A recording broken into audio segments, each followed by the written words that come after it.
इस चैप्टर का जो है सब्जेक्ट मैटर नॉलेज ये इंपॉर्टेंट है। Why subject matter knowledge is necessary for effective teaching, ये आपका 16 मार्क्स के हिसाब से इंपॉर्टेंट टॉपिक है। तो क्या होता है सब्जेक्ट मैटर नॉलेज? देखिए इजी वर्ड्स में बताऊं तो आपके टीचर को जो है कितनी नॉलेज है सब्जेक्ट की। मान लीजिए आप अभी बीएड कर रहे हैं, आप जैसे साइंस के टीचर बनते हैं, मैं एक साइंस की टीचर हूं मान लीजिए, अगर मुझे अपने सब्जेक्ट की 70% नॉलेज है तो मैं कम से कम 50% अपने स्टूडेंट्स को जो है वो दे पा रही हूँ, कन्वे कर पा रही हूँ उन्हें। अगर मुझे ही जो है 50 या 40% नॉलेज है तो मैं स्टूडेंट्स को कितनी कन्वे कर पाऊंगी? 25% या 30%। तो उसमें क्या होता है कि जितनी नॉलेज टीचर होगी, जितनी मास्टरी टीचर को होगी, वो उतना ही अपने स्टूडेंट्स को समझा पाएंगे। अगर टीचर को सब्जेक्ट की बहुत अच्छी नॉलेज है, डीप नॉलेज है, और वो बहुत अच्छी तरह से समझ रही है कि प्यूपिल की नीड क्या है, भाई लर्नर्स की नीड क्या है, बच्चे इस चीज को कैसे समझेंगे। अगर कोई डिफिकल्ट टॉपिक होगा तो टीचर उसे दूसरे वे में समझाएगी, मतलब अलग अलग मेथड्स होंगे टीचर के पास समझाने के लिए। तो वो क्या होती है? वो होती है आपकी सब्जेक्ट मैटर नॉलेज, मतलब किसी चीज की डीप अंडरस्टैंडिंग, डीप नॉलेज, मतलब मास्टरी हो उस पर्टिकुलर सब्जेक्ट में।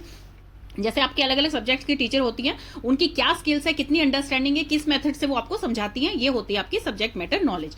देन इसमें 3 टाइप्स दे रखे हैं सब्जेक्ट मैटर नॉलेज के। एक तो होती है कंटेंट नॉलेज, कि भाई टीचर ने बुक पढ़ ली है, टेक्स्ट बुक है, ये टेक्स्ट बुक पढ़ ली है उसने, या कोई रेफरेंस बुक पढ़ ली है और फिर आके अपने स्टूडेंट्स को कन्वे कर दिया है वो मैसेज, या बता दिया है, उन्हें समझा दिया है। सेकेंड होती है करिकुलर नॉलेज। करिकुलर नॉलेज मतलब कि करिकुलम के अकॉर्डिंग, जैसे कि आपका curriculum according to your age बनता है, कि भाई बच्चा अगर 6 साल का है तो उसको ये एक्टिविटीज करवानी है, अगर बच्चा 10th क्लास में है तो उसको प्रैक्टिकल्स करवाने हैं।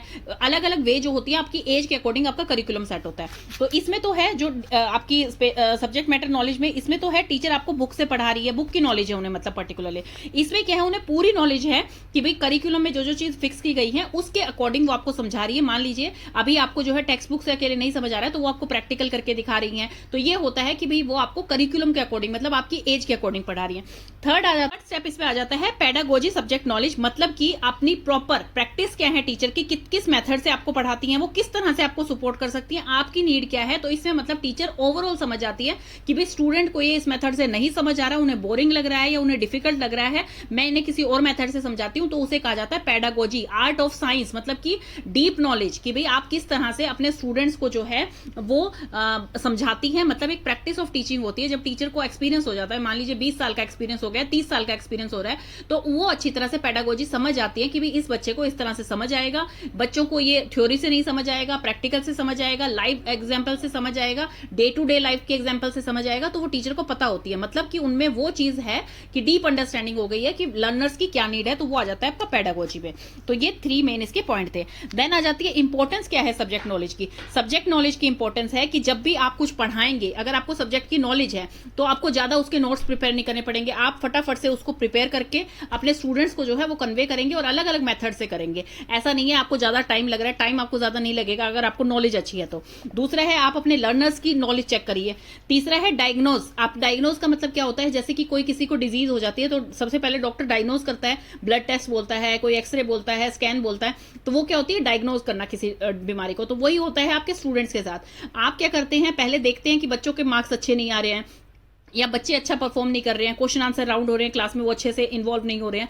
तो वो क्या होता है, फिर टीचर जो है वो डायग्नोज करती है कि बच्चों में कमी कहाँ आ रही है, मेरी कोई मेथड में कमी है पढ़ाने में, या बच्चों को समझ क्यों नहीं आ रहा है, इस चीज को क्यों नहीं वो लिख पा रहे हैं। तो वो उस चीज को डायग्नोज करती है, उनकी वीकनेस पे काम करती हैं वो। देन है कि जो भी आपको क्लास में करवाना है, कोई भी टास्क है, कोई भी रिसोर्स है, वो उस चीज को डिजाइन करती है, मतलब प्रॉपर उस चीज पे वर्क करती हैं। वो आपको फिर इंफॉर्मेशन देती हैं वो पर्टिकुलर उस चीज के बारे में, आपसे क्वेश्चन पूछती हैं, इंटरेक्टिव बनाती हैं क्लासरूम को कि आप भी टीचर से क्वेश्चन पूछ पाए, आप हेजिटेट फील ना करें, आप पे फीडबैक देती हैं। जैसे कि आपके डेली मान लीजिए एक टेस्ट होते हैं जो फॉर्मेटिव टेस्ट होते हैं, कि भाई डेली जो है टीचर ने करवाया, आते ही उसकी रिविजन करवा दी, क्वेश्चन आंसर राउंड करवा दिया, that is type of a formative test, कि भाई डेली टीचर कर रही है आपके टेस्ट, ताकि वो आपको तुरंत फीडबैक दे सके कि आपको ये चीज समझ नहीं आई तो मैं इसको दूसरे वे से समझाती हूँ, ये इस तरह से आपको समझ आ सकती है। तो वो होते हैं फॉर्मेटिव। ऐसे ही समेटिव असेसमेंट, जैसे कि आपके ईयरली एग्जाम होते हैं, आपके हाफ ईयरली एग्जाम होते हैं, तो उसमें टीचर आपको उस वे से समझाती हैं। तो ये होते हैं कि भाई आपको सब्जेक्ट की प्रॉपर नॉलेज है, डीप अंडरस्टैंडिंग है, तो आप किसी भी मेथड से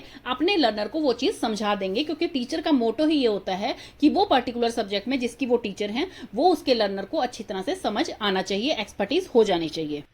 तो भी हम इंपॉर्टेंस ऑफ सब्जेक्ट नॉलेज पढ़ चुके हैं। अब हम कर रहे हैं subject knowledge is important for a teacher. अब टीचर के लिए क्या इंपॉर्टेंट है, देखिए एक अफेक्टिव टीचर जो होती है वो समझती है कि उनके बच्चों की क्या नीड है, बच्चों को किस तरह से समझ आता है, कौन सा मेथड उनके लिए इजी होगा, कौन सा चैप्टर उनके लिए डिफिकल्ट है, जो मुझे अलग अलग मेथड से उनको समझाना है। तो टीचर को सब कुछ पता होता है। जब टीचर की उस सब्जेक्ट में मास्टरी होगी तो टीचर पॉजिटिव रिलेशनशिप बनाएगी अपने बच्चों के साथ कि भाई बच्चे जो है वो इजीली उनसे क्वेश्चंस पूछ सके, बच्चे जो है इजीली उनसे कम्युनिकेट कर पाए, डरे नहीं बच्चे, और टीचर भी उनसे क्वेश्चंस पूछे, आंसर्स पूछे, डेली उनकी रिवीजन करवाए, समरी बताए, हर चीज बताएगी टीचर जब उनको उसकी परफेक्ट नॉलेज होगी।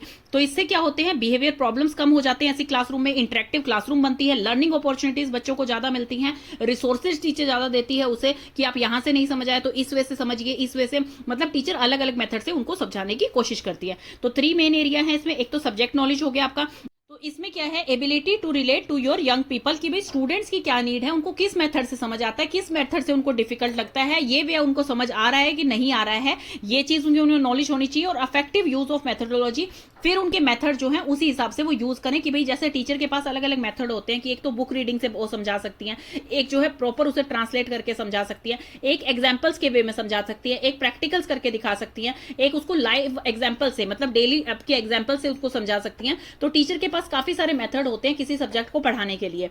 जैसे कि कोई एग्जाम्पल से समझाता है, बच्चे को एग्जाम्पल से ज्यादा समझ आता है, तो वही है कि अलग अलग मेथड टीचर यूज करे ताकि उनके जो स्टूडेंट्स हैं वो उस चीज को अच्छी तरह से ग्रैस्प कर पाए, अच्छी तरह से समझ पाए। तो अब इसमें थर्ड पार्ट आ गया जो कि आपके 8 मार्क्स में या 16 मार्क्स में आ सकता है क्वेश्चन के साथ कि भाई कैसे आप इंप्रूव कर सकते हैं क्वालिटी, कि भाई प्रोफेशनली टीचर जो है अपने सब्जेक्ट नॉलेज को कैसे इंक्रीज कर सकती हैं। तो सबसे पहले है प्रेजेंटेशन एंड सेमिनार।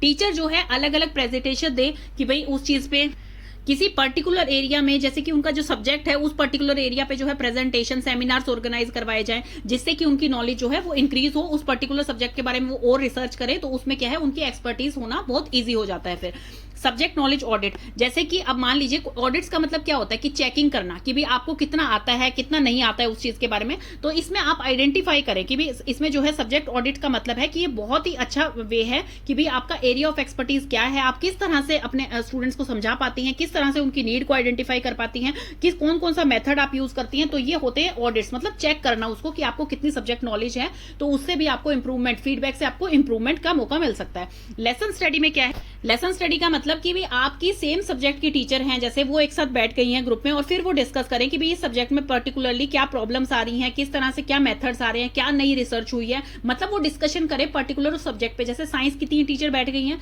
वो अपने अपने व्यूज दे वहां पर, तो वो होती है लेसन स्टडी की भी उसमें टीचर्स जो है वो बता रही हैं एक दूसरे के साथ कि भी स्पेसिफिक उसमें कि क्या क्या नीड्स हैं चेंज करने की, क्या क्या चीज हम और अच्छी बना सकते हैं, क्या हम बच्चों को 3D मॉडल से सिखा सकते हैं, तो वो चीज का डिस्कशन कहलाता है आपका लेसन स्टडी। देन है वाइडर रीडिंग की भी टीचर को एक बुक तक सीमित नहीं रहना चाहिए कि इस बुक में से मैं पढ़ लूं और फिर अपने बच्चों को जो है कन्वे कर दूं, ऐसा नहीं करना चाहिए। उनको जो है वाइडर रीडिंग का मतलब है कि आप नेट से पढ़ रहे हैं, आप किसी जो है वेबसाइट से पढ़ रहे हैं, आप कोई रिपोर्ट्स पढ़ रहे हैं, आप कोई आर्टिकल्स पढ़ रहे हैं, मैगजीन से नॉलेज ले रहे हैं, कोई बुक्स पढ़ रहे हैं, कोई लाइब्रेरी से बुक ली है आपने, रिसोर्स बुक, तो मतलब अलग अलग जगह से आपको उसकी रीडिंग करते रहना चाहिए। टीचर की नॉलेज भी कभी जो है एंडलेस प्रोसेस है, ये टीचर भी जो है कॉन्टिन्यूअस लर्निंग करती रहती है। जैसे स्टूडेंट्स की लाइफ में, हर किसी की लाइफ में जो है कॉन्टिन्यूअस लर्निंग, हम हर दिन कुछ ना कुछ नया सीखते हैं। देन है ऑनलाइन कोर्स। ऑनलाइन कोर्स का मतलब है कि आप जैसे आजकल देखेंगे बहुत सारे फ्री कोर्स चलते हैं, बहुत सारे जो है बहुत ही मिनिमल इनएक्सपेंसिव होते हैं, जबकि बहुत ही कम उनका चार्ज होता है। तो ऐसे बहुत सारे कोर्स, इतना कंपटीशन हो गया है कि आप नेट पे जाके देखेंगे कि पर्टिकुलर चीज का आपको कोर्स चाहिए, जैसे पर्सनालिटी डेवलपमेंट का, इंग्लिश स्पीकिंग का है, तो आपको इतने सारे कोर्स जो है लाइन में आ जाएंगे। तो आप इस तरह से ऑनलाइन कोर्स अपने घर बैठे जो है वो कोर्स कर सकते हैं और उससे अपनी नॉलेज को इंक्रीज कर सकते हैं, मतलब प्रोफेशनल लर्निंग को इंक्रीज कर सकते हैं। यूनिवर्सिटी लिंक, अब कोई पर्टिकुलर आपका सब्जेक्ट है, आपको ये पता है कि उस यूनिवर्सिटी में उसकी रिसर्च चल रही है, या वहां पर जो है वो कोई पर्टिकुलर पर्सन है जो कि उसकी मास्टरी है जिनको, और वो अच्छी तरह से उसका गाइडेंस आपको दे सकते हैं। तो आप जो है उनसे लिंक बना के रखेंगे कि भाई हाँ, आपको इसके बारे में और नॉलेज जो भी मिलती है तो आप उनसे कॉन्टैक्ट बना के रखेंगे। इसी को कहा जाता है यूनिवर्सिटी लिंक, कि भाई जहां से भी आपको नॉलेज मिल रही है, आपको एक्सपेक्टेशन है कि भाई यहां से मुझे और अच्छी रिसर्च वर्क मिल सकता है या और अच्छी नॉलेज इस पर्टिकुलर सब्जेक्ट की मिल सकती है, तो आप उनसे लिंक बना के रखेंगे ताकि आपकी नॉलेज जो है है उनसे और ज्यादा एनहांस हो। देन है visit, exhibitions and public lecture. अब जैसे आप किसी एग्जीबिशंस में जाते हैं, गैलरीज में जाते हैं, म्यूजियम में जाते हैं, तो टीचर को वहां जाना चाहिए ताकि उनको जो है और आइडिया, स्टाइल आ सके पर्टिकुलर टॉपिक के ऊपर कि भी हम इसको इस तरह से भी रिप्रेजेंट कर सकते हैं बच्चों को, हम इस तरह से भी कर सकते हैं। क्योंकि अलग अलग एग्जीबिशन जैसे स्कूल लगाते हैं, यूनिवर्सिटी में लगती है, बाहर कहीं कैंप्स लगे हैं, तो उनसे आपको जो है और भी आइडियाज आ सकते हैं कि भी इन्होंने ये चीज अच्छी कर रखी है, तो मैं उनसे ये चीज सीख के जाऊं और अपने स्टूडेंट्स पे ये चीज अप्लाई करूं कि भी हाँ हम इस तरह से भी इस चीज को करवा सकते हैं।